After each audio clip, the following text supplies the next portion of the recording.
Hi friends, আজকে একটা unique recipe নিয়ে আপনাদের কাছে চলে এসেছি। গোলমরিচ মাশরুম। আপনারা দেখছেন সিস্টার চ্যানেল রেসিপি। আমি মাশরুমগুলোকে একটু লম্বা লম্বা করে কেটে নিচ্ছি। এই একটা মাশরুমকে আমি লম্বা করে 4 পিস করব। যারা এখনও আমার চ্যানেলটাকে সাবস্ক্রাইব করেননি তাদের উদ্দেশ্যে বলছি, আমার চ্যানেলটা সাবস্ক্রাইব করার জন্য অনুরোধ রইল। একটা কড়াই নিয়ে নিয়েছি, এর মধ্যে 1 বাটি ফ্যাটানো টক দই আমি দিয়ে দিলাম।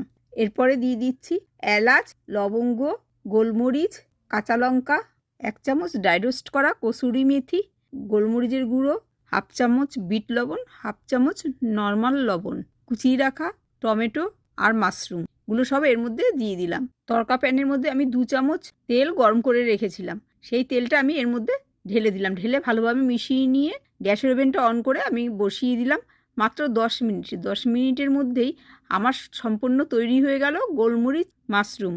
এটা কিন্তু খেতে জাস্ট ফাটাফাটি হয়েছিল। আপনারা সবাই ভালো থাকবেন, সুস্থ থাকবেন। ধন্যবাদ।